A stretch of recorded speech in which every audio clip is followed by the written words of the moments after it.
YouTube? Welcome back to a new video. This is going to be the part 2 or the install of everything. We finally got the manifold back, looking all nice and perfect. All this green tape's gonna come off. This is just to keep the silver stuff silver, but it looks amazing. Absolutely killer work. Shout out to Bulletproof Coating. I'll leave him linked down below. Amazing job, good turnaround time as always. And yeah, let's get this installed. We got the ETS pipes redone too, the red ones. Got the green tape on there still, and then should be done in like hopefully like 2 hours, and then we can not drive her today because I broke my MAP sensor wire. I had to get one. Found a guy. Hopefully I can get it tomorrow. She should be done and then ready to fire up. And then I did get my brackets for my seats, which will be in a separate video that you guys will see next. But let's get the car back together and see if we can get it done in the next 2 hours. If not, I'll finish it tomorrow for sure. Gonna be going out tonight with my girlfriend to dinner and stuff, so let's see how far we can get.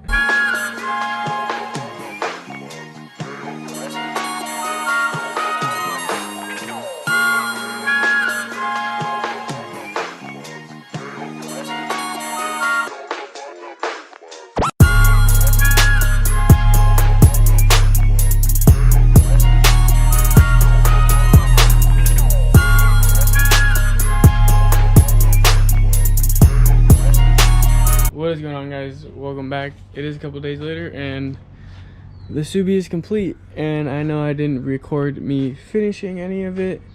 I did have a car show on Sunday and I was rushing to get this done because I was supposed to be like a display vehicle for one of the shops.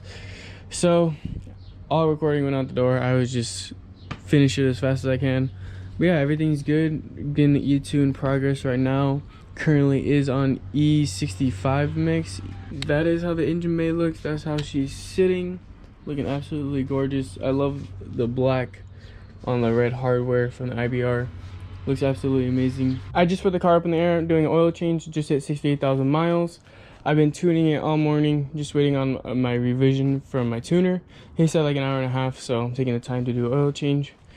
But I do apologize for not recording the rest of the install, but I mean, it is pretty simple if you've worked on cars a fairly good amount. For those who haven't and want to do this, I'll link the pages that and videos I watched to understand it and do it myself. Like I said, isn't too bad, really. It can seem like a lot, rerouting all your lines and stuff, but if you've done an aero separator install and you've installed some other parts before, like your intake, TGV deletes and all that, it isn't really that bad. Just kind of plug and play, rerouting some things. The only things that I really was not had trouble with but was scared with was the hard line for the high pressure fuel pump right here. Goes right here to the block, and if you can see right there, it just clears the manifold. I actually had to take a hammer and bang it sideways because it was pressing up against it and didn't want it let it slide down comfortably. So I did have to hit it pretty hard for a while, and eventually it cleared. The only other thing I was worried about was the flex fuel sensor down here. If you guys can see right there on that black tab, right next to the red, there is this is the block off. Here, let me see. This is the block off for the port injection. Like if you had a port injection on a BRZ or STI, you know, that's where that goes for the injectors.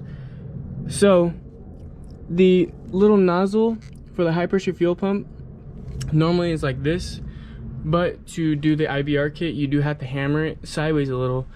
But since I also had the flex fuel kit, and with the 90 degree, like the 90 down here that you see on the flex fuel, it comes off and makes a 90 and then goes up and routes to the high pressure fuel pump. Since that side, or the high pressure fuel pump side, isn't the 90, it doesn't clear this and cut right before it. It actually goes underneath it and there's no other way around it. So I had to hammer the nozzle for the high pressure fuel pump down even more. If you guys can see, it's a little bent and it's pushed down just enough to clear the fuel pump, or I should say just enough to clear the line off the fuel pump by the manifold to let everything route cleanly. I am going to be keeping an eye on it though, as it is basically touching it pretty close. It's literally within millimeters of space, so definitely going to be keeping an eye on that, make sure it's not rubbing through. And then another thing I need to take care of is this alternator wire. It does get rerouted. It has to go underneath the throttle body and the piping leading into it. You could go over, but it would just look ugly, it wouldn't look that nice. I'm not gonna do that. Anytime you touch your alternator wire too, make sure your battery is disconnected, because if you touch a tool with that or it touches metal, it will arc and fry your car and your ECU and all that.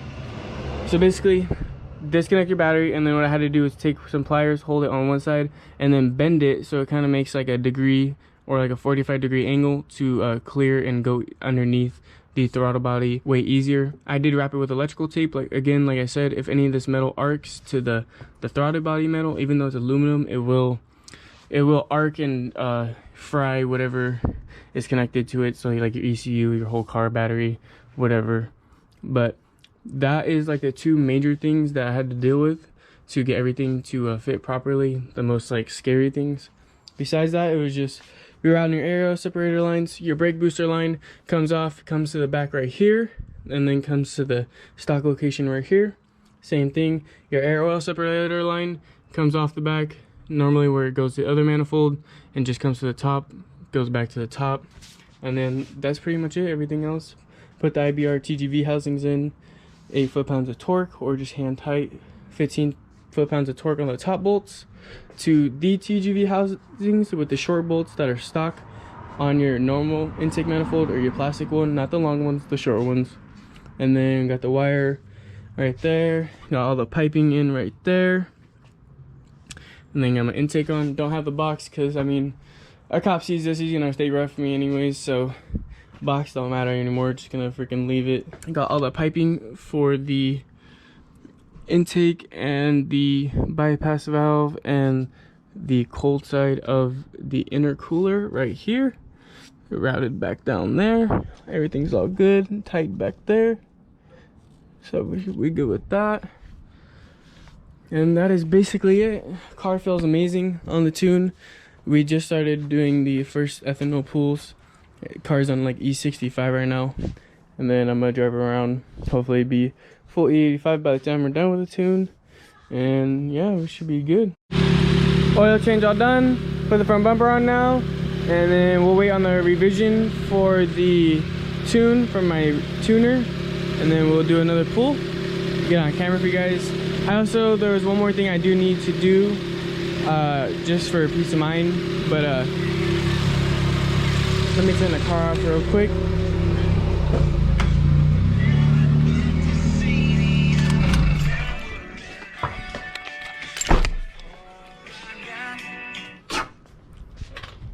But I do want to shave down this mount for the crash bar, or the side crash bar that connects to the front one, because it does rubber here and I do not want it to rub through the piping, as you guys could see.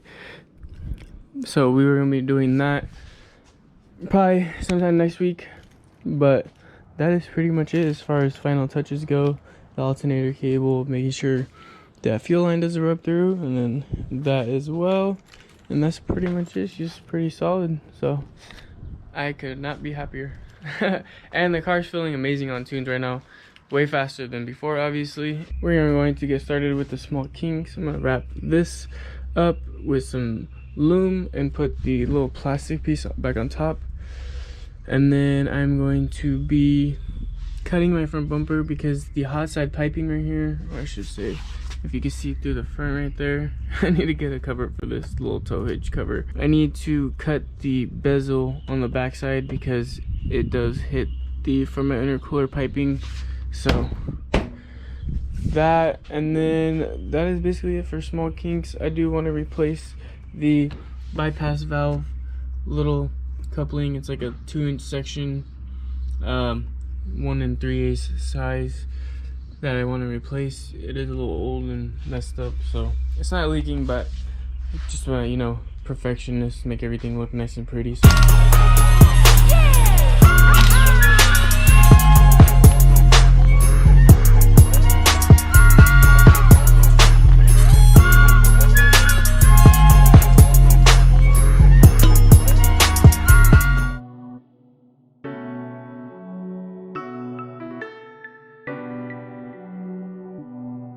we got the bumper off, so I'm just going to shave some of this off. I believe it's right there that's hitting right on this spot. So after that, we should be all good. And then, yeah. I also almost forgot that I do want to kind of take this pipe off and shave my where I mounted the where I mounted the crash bar, because it rubbed right there and I do not want it to rub through. Just have a less worry about that as well.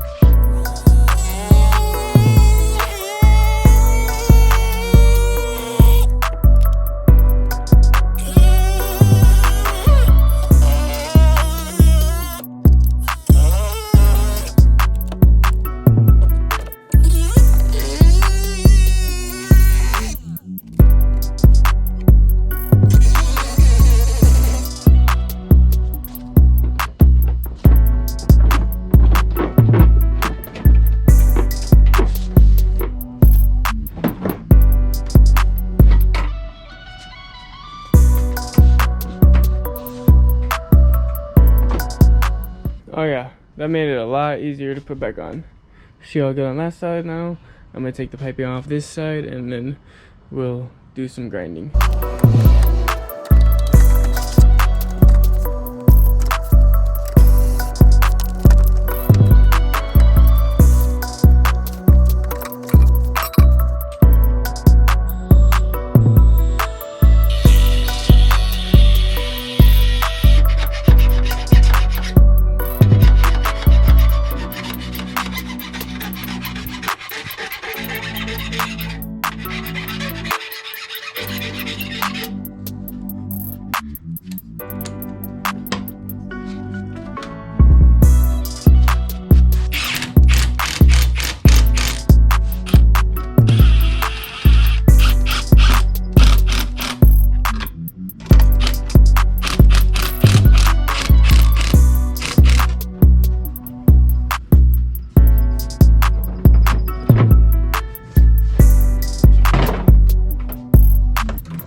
So we got everything back on. She should be all good. Got that trimmed down on that side for the intercooler piping. Got that trimmed down on the rear of the bumper for the intercooler piping. So that should be pretty much it. It's all good.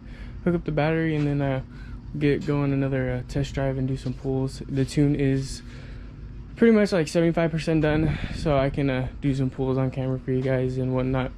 But yeah, I'm super happy with how she's feeling, how everything's going. The only thing I do want to do is upgrade the air oil separator to a competition one, not the street series from IAG. So definitely want to get that done. I didn't show too much of the install, like I said, because I was trying to rush it to make it to the car show on time and be out on display for my homie's shop, his detail shop. That being said, I'm going to be linking all the videos and forums and everything I looked at to install this myself, because obviously I didn't know how to do it. But I did do my research and it was pretty simple in the end if you've done a decent amount of work on your car. So that'll be it for this video. Thank you guys always for watching. Be on the lookout for our next video. Comment what you guys think of the engine bay. How does it look? How do you like it? I just wanted to give a last shout out again to SoCal Professional Touch for letting me be on display for his detail shop. And then another last shout out for Bulletproof Coating for powder coating the manifold, making it look all sexy and brand new, as well as the hot side piping going into the turbo. Looks amazing and I absolutely love it. Super happy with how it came out. Looks brand new.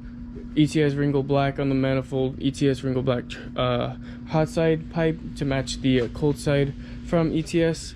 So that is pretty much it.